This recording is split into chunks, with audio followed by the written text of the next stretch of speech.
ಒಬ್ಬ ಕಾಮುಕ ವ್ಯಕ್ತಿ ಇವತ್ತಿಂದ 20 ವರ್ಷಗಳ ಹಿಂದೆ ಇಂತಹ ಅಶ್ಲೀಲ ಡ್ಯಾನ್ಸರ್ಸ್ಗಳನ್ನು ನೋಡ್ಬೇಕಂದ್ರೆ ಎಲ್ಲಿಗೆ ಹೋಗ್ತಾ ಇದ್ದ?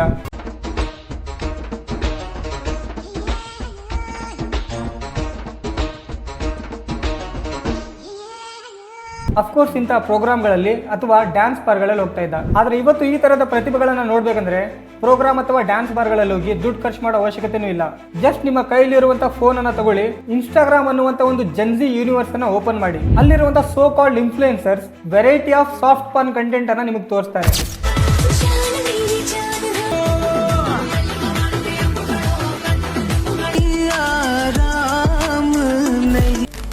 ನಮ್ಮ ದೇಶದ ಸಂಸ್ಕೃತಿ ಹೇಳುತ್ತೆ ವುಮೆನ್ಸ್ ಆರ್ ಗಾಡ್ ಗಿಫ್ಟೆಡ್.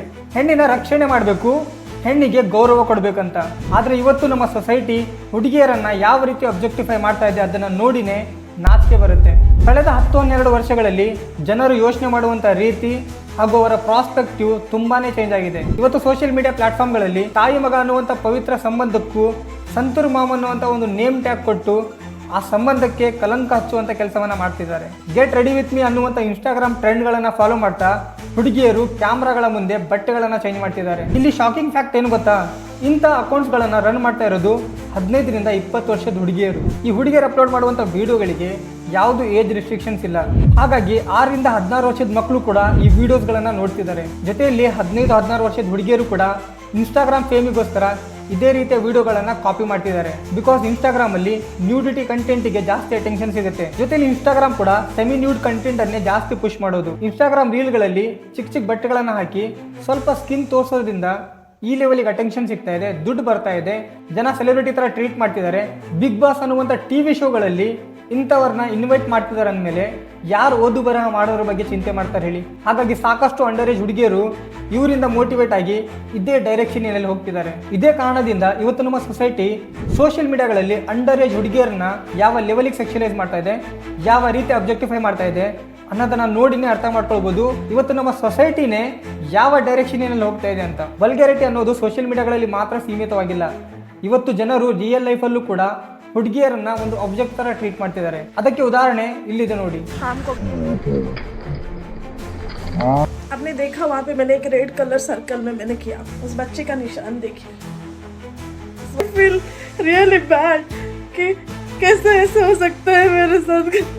ಒಂದು 10 ವರ್ಷದ ಹುಡುಗ ವಯಸ್ಸಲ್ಲಿ ಅವನಕ್ಕಿಂತ ಡಬಲ್ ಇರುವಂಥ ಒಂದು ಹುಡುಗಿಯ ಮೇಲೆ ಈ ಥರ ಕೈ ಹಾಕ್ತಿದ್ದಾನೆ ಅಂತ ಹೇಳಿದ್ರೆ ಅರ್ಥ ಮಾಡ್ಕೊಳ್ಳಿ ಮಕ್ಕಳ ಮೆಂಟಾಲಿಟಿ ಯಾವ ರೀತಿ ಬಿಲ್ಡ್ ಆಗ್ತಾ ಇದೆ ಅನ್ನೋದು. ಇದು ನಮ್ಮ ಬೆಂಗಳೂರಲ್ಲೇ ನಡೆದಿರೋದು. ತಂದೆ ತಾಯಿಯರಿಗೆ ಅರ್ಥನೇ ಆಗ್ತಾ ಇಲ್ಲ ಅವ್ರ ಮಕ್ಕಳು ಸೋಷಿಯಲ್ ಮೀಡಿಯಾದಿಂದ ಏನೇನು ಕಲಿತಾ ಇದ್ದಾರೆ ಅನ್ನೋದು. ಆದರೆ ನಾವು ಇದರ ಡೇಂಜರಸ್ ಎಫೆಕ್ಟ್ ಅನ್ನ ಆಲ್ರೆಡಿ ನಮ್ಮ ಸೊಸೈಟಿಯಲ್ಲಿ ನೋಡಬಹುದು. ಚಿಕ್ಕ ಮಕ್ಕಳ ಜೊತೆಯಲ್ಲಿ ದೊಡ್ಡವರು ಕೂಡ ಇವತ್ತು ಸೋಷಿಯಲ್ ಮೀಡಿಯಾಕ್ಕೆ ಅಡಿಕ್ಟ್ ಆಗಿದ್ದಾರೆ. ಸೋಷಿಯಲ್ ಮೀಡಿಯಾದಿಂದಾಗಿ ಚಿಕ್ಕ ಮಕ್ಕಳಲ್ಲಿ ಎಂಜೈಟಿ, ಡಿಪ್ರೆಷನ್, ಆಂಗರ್ ಇಶ್ಯೂಗಳಂತ ಪ್ರಾಬ್ಲಮ್ಗಳು ಕಂಡು ಬರ್ತಾ ಇದೆ. ಆಟ ಆಡೋ ವಯಸ್ಸಲ್ಲಿ ಮಕ್ಕಳು ರೇಪ್ಗಳಂತ ಕ್ರೈಮ್ಗಳನ್ನ ಕಮಿಟ್ ಮಾಡ್ತಾ ಇದ್ದಾರೆ. Nudity, vulgarity, trolling, bully, insecurity ಇದೆಲ್ಲವೂ ಕೂಡ ಇವತ್ತು ನಮ್ಮ ಸೊಸೈಟಿಯಲ್ಲಿ ನಾರ್ಮಲ್ ಆಗೋಗಿವೆ. ಇದಕ್ಕೆ ಮುಖ್ಯ ಕಾರಣನೇ ಸೋಷಿಯಲ್ ಮೀಡಿಯಾ. ವಲ್ಗ್ಯಾರಿಟಿ ಅನ್ನೋದು ಇವತ್ತು ನಮ್ಮ ಸೊಸೈಟಿಯಲ್ಲಿ ನಾರ್ಮಲ್ ಆಗೋಗಿದೆ. ಈ ಕಾರಣದಿಂದಾಗಿ ನಮ್ಮ ದೇಶದ ಜನರು ಕಲ್ಚರಲಿ ಹಾಗೂ ಸೈಕಾಲಜಿಕಲಿ ತುಂಬಾ ಚೇಂಜ್ ಆಗಿದ್ದಾರೆ. ಜೀವನದಲ್ಲಿ ಬದಲಾವಣೆ ತುಂಬ ಇಂಪಾರ್ಟೆಂಟು. ಆದರೆ ಈ ಒಂದು ಬದಲಾವಣೆ ಸಾಕಷ್ಟು ಜನರ ಜೀವನವನ್ನೇ ನಾಶ ಮಾಡ್ತಾ ಇದೆ. ಮೊದಲು ನಮ್ಮ ದೇಶದ ಕಲ್ಚರ್ ತುಂಬಾ ಚೆನ್ನಾಗಿತ್ತು. ಆದರೆ ಜನರು ವೆಸ್ಟರ್ನ್ ಕಲ್ಚರ್ ಫಾಲೋ ಮಾಡ್ತಾ ನಮ್ಮ ದೇಶದ ಕಲ್ಚರನ್ನೇ ಕಿಲ್ ಮಾಡಿಬಿಟ್ಟಿದ್ದಾರೆ. ಜನರಲ್ಲಿ ಈ ಒಂದು ಬದಲಾವಣೆ ಎಲ್ಲಿಂದ ಬಂತು ಅನ್ನುವಂಥ ರೂಟ್ ಕಾಸ್ ಬಗ್ಗೆ ಮಾತಾಡೋಣ. ಈ ನ್ಯೂಡಿಟಿ ಹಾಗೂ ವಲ್ಗರಿಟಿಯ ಗೇಮ್ ಸ್ಟಾರ್ಟ್ ಆಗಿದೆ ನಮ್ಮ ಇಂಡಿಯನ್ ಫಿಲ್ಮ್ಸ್ಗಳಿಂದ. Bollywood super star Aamir Khan ಅವರು ಒಂದು ಮಾತನ್ನ ಹೇಳಿದ್ರು. ಒಬ್ಬ ಮೂವಿಯ ಡೈರೆಕ್ಟರ್ ಒಂದು ಎವರೇಜ್ ಮೂವಿಯನ್ನ ಸೂಪರ್ ಹಿಟ್ ಮಾಡಲು ಆ ಮೂವಿಯಲ್ಲಿ ವೈಲೆನ್ಸ್ ಹಾಗೂ ನ್ಯೂಡಿಟಿ ಸೀನ್ಸ್ಗಳನ್ನು ಹಾಕ್ತಾನೆ. They depend heavily on violence and sex to make their films work. वो सोचते हैं कि अगर हम बहुत ज़्यादा वायलेंस डालें, बहुत ज़्यादा सेक्स डालें फिल्म में, तो उससे हमारी फिल्म कामयाब होगी. मेरे हिसाब से ये बहुत ही गलत थिंकिंग है. ಬೇಸಿಕಲಿ ನಮ್ಮ ಇಂಡಿಯನ್ ಆಡಿಯನ್ಸ್ ಇಷ್ಟಪಡೋದು ವೈಲೆನ್ಸ್ ಅಂದರೆ ಆ್ಯಕ್ಷನ್ ಸೀನ್ಗಳು, ಜೊತೆಯಲ್ಲಿ ವಲ್ಗಾರಿಟಿ, ಅದರಲ್ಲಿ bold scenes, dark comedy, item songs ಇವೆಲ್ಲ ಬರ್ತವೆ. ಈ ಥರದ ಸೀನ್ಗಳು ಜನರನ್ನು ಪ್ರೊವೋಕ್ ಮಾಡ್ತವೆ. ಅವರು ಇಮೋಷ್ನಲಿ ಕನೆಕ್ಟ್ ಆಗ್ತಾರೆ ಆ ಸೀನ್ಗಳಿಗೆ. ಜೊತೆಯಲ್ಲಿ ಡೋಪಮಿನ್ ರಿಲೀಸ್ ಆಗುತ್ತೆ. ಹಾಗಾಗಿ ಜನರು ಈ ಥರದ ಸೀನ್ಗಳನ್ನು ಇಷ್ಟಪಡ್ತಾರೆ. ಇವತ್ತಿನ ಸಿನಿಮಾಗಳಲ್ಲಿ ವೈಲೆನ್ಸ್, ನ್ಯೂಡಿಟಿ, ವಲ್ಗಾರಿಟಿ ತುಂಬ ಜಾಸ್ತಿ ಇದೆ. ಬಿಕಾಸ್ ಇವತ್ತಿನ ಮೂವಿಗಳಿಗೆ ಪುಷ್ ಮಾಡಲು ಅಂತಹ ಸೀನ್ಗಳೇ ಅಲ್ಟಿಮೇಟ್ ಸಪೋರ್ಟನ್ನು ಮಾಡ್ತವೆ. ಅವತ್ತಿನ ಮೂವಿಗಳಲ್ಲೂ ಕೂಡ ಇದೆಲ್ಲ ಇರ್ತಿತ್ತು, ಇವತ್ತಿನ ಮೂವಿಗಳಲ್ಲೂ ಕೂಡ ಇದೆ. ಬಟ್ ಪ್ರಾಬ್ಲಮ್ ಏನು ಗೊತ್ತಾ, ಆ ಟೈಮಲ್ಲಿ ಜನರು ಮೂವಿಗಳನ್ನು ನೋಡ್ತಿದ್ರು, ಎಂಜಾಯ್ ಮಾಡ್ತಿದ್ರು. ಅಫ್ಕೋರ್ಸ್ ಇವತ್ತು ಕೂಡ ತುಂಬ ಜನರು ಮೂವಿಯನ್ನು ಎಂಜಾಯ್ಮೆಂಟ್ಗೋಸ್ಕರ ನೋಡ್ತಾರೆ. ಆದರೆ ಅದರಲ್ಲಿ ಕೆಲವು ಜನರು ಆ ಮೂವಿಯ ಸೀನ್ಗಳನ್ನು ಸೋಷಿಯಲ್ ಮೀಡಿಯಾದಲ್ಲಿ ಕಾಪಿ ಮಾಡ್ತಾರೆ. ಯಾವುದೇ ಮೂವಿಯ ಸೀನನ್ನು ಕಾಪಿ ಮಾಡೋದು ತಪ್ಪಂತ ನಾನು ಹೇಳ್ತಾ ಇಲ್ಲ.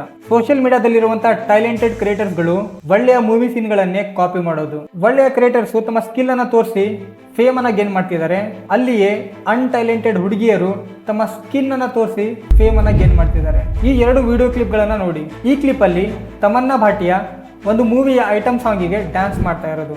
ಈ ಕ್ಲಿಪ್ ಅಲ್ಲಿ ಅದೇ ಸೇಮ್ ಕಾಸ್ಟ್ಯೂಮ್ ಹಾಕಿರುವಂತ 8-9 ವರ್ಷದ ಹುಡುಗಿ ಅದೇ ಐಟಮ್ ಸಾಂಗಿಗೆ ಅದೇ ಸೇಮ್ ಡ್ಯಾನ್ಸ್ ಸ್ಟೆಪ್ಸ್ಗಳನ್ನು ಕಾಪಿ ಮಾಡಿ ಪರ್ಫಾರ್ಮ್ ಮಾಡ್ತಾ ಇದೆ. ಆ ಹುಡುಗಿ ಟೀಚರ್ಸ್ ಡೇ ಪ್ರೋಗ್ರಾಮ್ ಅಲ್ಲಿ ಈ ಒಂದು ಡ್ಯಾನ್ಸ್ ಅನ್ನ ಪರ್ಫಾರ್ಮ್ ಮಾಡ್ತಾ ಇದ್ದಾಳೆ.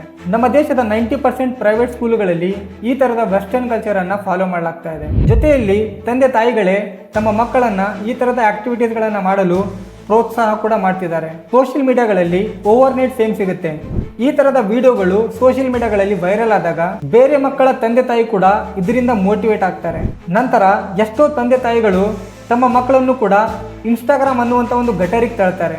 ಎಷ್ಟೋ ತಂದೆ ತಾಯಿಗಳು ತಮ್ಮ ಮಕ್ಕಳನ್ನು ಡ್ಯಾನ್ಸ್ ಮಾಡಿಸಿ ಅದರ ವಿಡಿಯೋ ರೆಕಾರ್ಡ್ ಮಾಡಿ ಸೋಷಿಯಲ್ ಮೀಡಿಯಾಗಳಲ್ಲಿ ಅಪ್ಲೋಡ್ ಮಾಡ್ತಾ ಇದ್ದಾರೆ. ಇವತ್ತು ಆ ತಂದೆ ತಾಯಿ ಮಾಡ್ತಾ ಇರೋದು ಅವ್ರಿಗೆ ನಾರ್ಮಲ್ ಅನ್ನಿಸ್ತಾ ಇರ್ಬೋದು, ಆದರೆ ನಾಳೆ ಆ ಮಕ್ಕಳಿಗೋಸ್ಕರ ಅದು ತುಂಬಾ ಡೇಂಜರಸ್ ಆಗಿದೆ. ಸಾಕಷ್ಟು ತಂದೆ ತಾಯಿಗಳು ತಮ್ಮ ಮಕ್ಕಳನ್ನು ಯೂಸ್ ಮಾಡಿ ಕಂಟೆಂಟ್ ಮಿಲ್ಕಿಂಗ್ ಮಾಡ್ತಿದ್ದಾರೆ. ಆ ಮಕ್ಕಳನ್ನ ರೋಬೋಟ್ ಅಂತ ತಿಳ್ಕೊಂಡು ಚೈಲ್ಡ್ ಲೇಬರಿಂಗ್ ಮಾಡಿಸ್ತಿದ್ದಾರೆ. ಕಂಟೆಂಟ್ ಹೆಸರಲ್ಲಿ ಮಕ್ಕಳಿಂದನೇ ಡೈಲಿ ಬ್ಲಾಗಿಂಗ್ ಮಾಡಿಸ್ತಾರೆ. ತಾಯಿ ಮಗನ ಸಂಬಂಧವನ್ನೇ ಆಸ್ ಅ ಕಂಟೆಂಟ್ ತರ ಯೂಸ್ ಮಾಡ್ತಿದ್ದಾರೆ. ಈವನ್ ಕೆಲವು ಜನ ಧರ್ಮನೂ ಕೂಡ ಬಿಡ್ತಾ ಇಲ್ಲ. ಧರ್ಮನ ಯೂಸ್ ಮಾಡಿಕೊಂಡು ದೇವರ ಹೆಸರಲ್ಲಿ ಫೇಮ್ ಅನ್ನ ಗೇನ್ ಮಾಡ್ತಿದ್ದಾರೆ. ಇದೆಲ್ಲದನ್ನ ಹಗಲು ರಾತ್ರಿ ನೋಡೋದ್ರಿಂದ ಎಲ್ಲರೂ ಮನೆಯಲ್ಲೂ ಕೂಡ ಇದೇ ಒಂದು ಕಲ್ಚರ್ ಬಿಲ್ಡ್ ಆಗ್ತಾ ಇದೆ. ಇವ್ರನ್ನ ನೋಡಿ, ಇವರಿಬ್ರು ತಾಯಿ ಮಗ. ಇವರು ತಮ್ಮ ಪ್ರತಿಯೊಂದು ವಿಡಿಯೋದಲ್ಲೂ ಕೂಡ ಮಾಮ್ ಆ್ಯಂಡ್ ಸನ್ ಅಂತ ಮೆನ್ಷನ್ ಮಾಡ್ತಾರೆ. ಅದರ ಅವಶ್ಯಕತೆ ಇದೆಯಾ?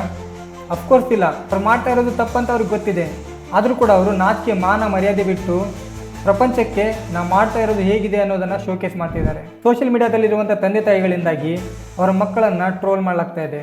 ಸ್ಕೂಲು ಕಾಲೇಜಸ್ಗಳಲ್ಲಿ ಬುಲಿ ಮಾಡಲಾಗ್ತಾ ಇದೆ. ಸೋಷಿಯಲ್ ಮೀಡಿಯಾದಲ್ಲಿ ಮಾಡುವಂಥ ಟ್ರೋಲಿಂಗ್ನಿಂದಾಗಿ ಸಾಕಷ್ಟು ಕ್ರಿಯೇಟರ್ಗಳು ಆಲ್ರೆಡಿ ಸೂಸೈಡ್ ಮಾಡ್ಕೊಂಡಿದ್ದಾರೆ. ಸೋಷಿಯಲ್ ಮೀಡಿಯಾದಿಂದಾಗಿ ಕೆಲವೊಂದು ಮಕ್ಕಳಲ್ಲಿ ಸೆನ್ಸಿಟಿವ್ ಮೈಂಡ್ ಸೆಟ್ ಬಿಲ್ಡ್ ಆಗ್ತಾ ಇದೆ. ಆ ಮಕ್ಕಳನ್ನು ಸ್ಕೂಲ್ಗಳಲ್ಲಿ ಬುಲಿ ಮಾಡಿದಾಗ ಆ ಮಕ್ಕಳು ಸೂಸೈಡ್ ಕೂಡ ಮಾಡ್ಕೊಳ್ತಿದ್ದಾರೆ.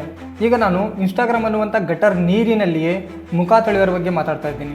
ಗೆಟ್ ರೆಡಿ ವಿತ್ ಮೀ ಅನ್ನುವಂಥ ಟ್ರೆಂಡ್ಗಳನ್ನು ಫಾಲೋ ಮಾಡ್ತಾ ಹುಡುಗಿಯರು ಕ್ಯಾಮ್ರಾ ಸೆಟ್ ಮಾಡಿ ಬಟ್ಟೆಗಳನ್ನು ಚೇಂಜ್ ಮಾಡ್ತಿದ್ದಾರೆ. ನಂತರ ಆ ವಿಡಿಯೋಗಳನ್ನು ಲಕ್ಷಾಂತರ ಜನರು ನೋಡಲಿ ಅಂತ ಇನ್ಸ್ಟಾಗ್ರಾಮ್ ರೀಲ್ಗಳಲ್ಲಿ ಅಪ್ಲೋಡ್ ಮಾಡ್ತಿದ್ದಾರೆ. ಈ ಥರದ ಕ್ರಿಯೇಟರ್ಸ್ಗಳನ್ನು ಬ್ಯಾನ್ ಮಾಡಬೇಕನ್ನುವಂಥ ಥಾಟ್ ನಿಮ್ಮ ಮೈಂಡಲ್ಲಿ ಬರ್ತಾ ಇರ್ಬೋದು. ಆದರೆ ಸೋಷಿಯಲ್ ಮೀಡಿಯಾ ಪ್ಲಾಟ್ಫಾರ್ಮ್ಗಳು ಇದನ್ನು ಇವತ್ತು ಕೂಡ ಮಾಡಲ್ಲ. ಸೋಷಿಯಲ್ ಮೀಡಿಯಾ ಪ್ಲಾಟ್ಫಾರ್ಮ್ಗಳು ಆದಷ್ಟು ವ್ಯೂವರ್ಸ್ಗಳನ್ನು ಹುಕ್ ಮಾಡಿ ಇಡುತ್ತೆ. ಜೊತೆಲಿ ಒಂದು sad truth and psychological fact ಏನು ಅಂತ ಹೇಳಿದ್ರೆ, ಜನ ಈ ಥರದ ಕಂಟೆಂಟನ್ನು ಇಷ್ಟಪಡ್ತಾರೆ. ಬಿಕಾಸ್ ಕೆಲವು ಜನರಿಗೆ ಈ ಥರದ ವಿಡಿಯೋಗಳನ್ನು ನೋಡೋದ್ರಿಂದ ಡೋಪಮಿನ್ ರಿಲೀಸ್ ಆಗುತ್ತೆ. ಸೊ ಹಾಗಾಗಿ ಜನ ಮತ್ತೆ ಅದೇ ರೀತಿಯ ವಿಡಿಯೋಗಳನ್ನು ನೋಡೋಕ್ಕೆ ಇಷ್ಟಪಡ್ತಾರೆ. ಈ ಥರದ ಅಶ್ಲೀಲ ಪ್ರತಿಭೆಗಳನ್ನು ತೋರಿಸಿ ಕ್ರಿಯೇಟರ್ಸ್ಗಳು ಕೋಟ್ಯಾಧೀಶರಾಗ್ತಿದ್ದಾರೆ.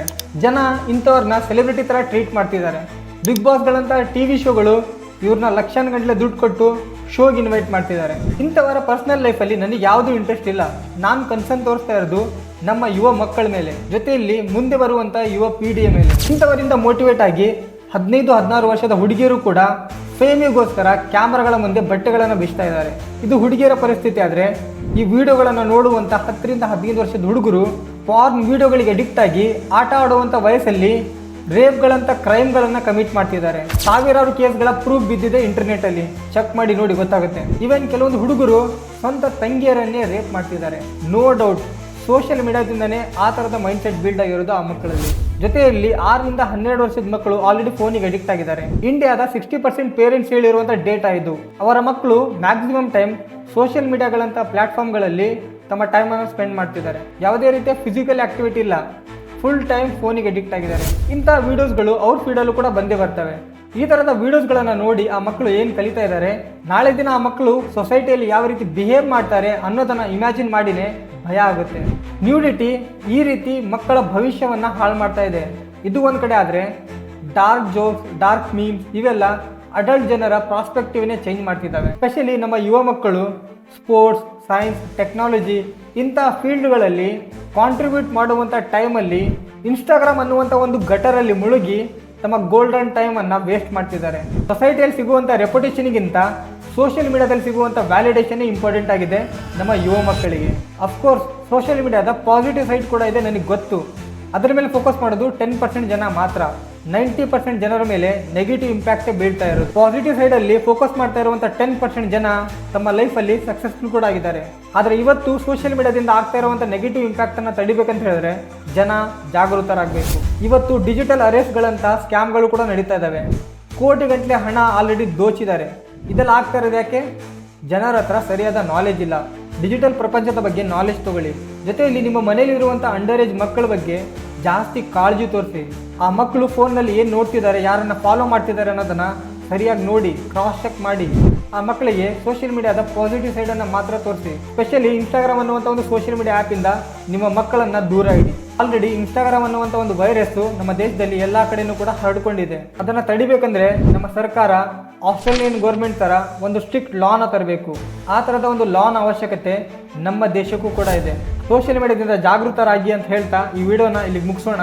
Thank you for watching. ಮತ್ತೆ ಸಿಗೋಣ ನೆಕ್ಸ್ಟ್ ವಿಡಿಯೋದಲ್ಲಿ. Be safe, be aware.